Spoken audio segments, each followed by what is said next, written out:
Just when it looked like the end of the road for the Reliant Robin, a buyer has stepped forward for the British factory.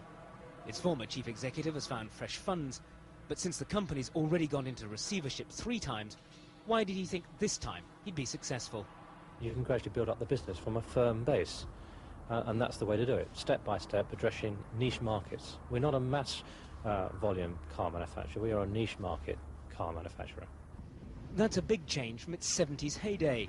Then there was a huge demand for a cheap and reliable car, and 3,700 people were employed in its 7 factories. It certainly is a far cry since the days when 330 of these cars were produced every week. But there are still some 45,000 Reliant Robin owners around the country who appreciate the car's sleek lines and its top speed of nearly 70 miles an hour. Now the handful of workers left may keep their jobs, but they're still sceptical about the future. Both gentlemen say it'll be 90 days before they start production anyway. Well, I can assure you it'll be longer than that. A lot of the workforce that were in there would like to go back. Even the workforce that have got other jobs, they would like to go because the atmosphere and the attitude amongst everybody, it was great. What worries the workforce most is that the receivers also sold the rights to use the Reliant technology in the Far East. At some point in the future, they believe the only reliance on British roads will be imported. Mark Webster, News at 10.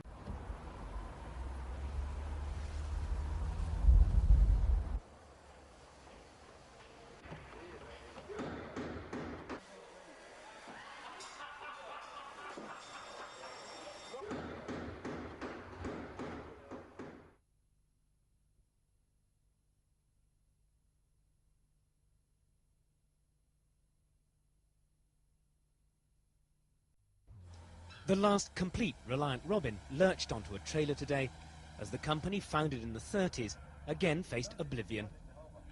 Even at £8,000 a time, the fiberglass 3-wheeler still has its devotees.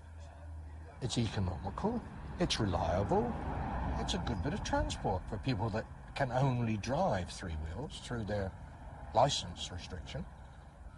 But not enough people agreed, and production last year was down to 880. Most of the 110 employees were told the writing was on the wall just before Christmas. Since then, just 10 have stayed behind. We have to lay us off order something because we've got no work now at all.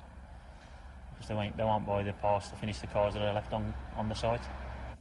It's been a sad decline since the factory's heyday in the mid-70s, when 1,700 people were employed making the Robin and its offshoots. It certainly is a far cry since the days when 330 of these cars were produced every week. But there are still some 45,000 Reliant Robin owners around the country who appreciate the car's sleek lines and its top speed of nearly 70 miles an hour. Creditors are meeting now to decide whether to close the company down for good. It would mean the end of what, along with Rolls-Royce, is now the biggest British-owned car maker in this country. Mark Webster, ITN, Tamworth.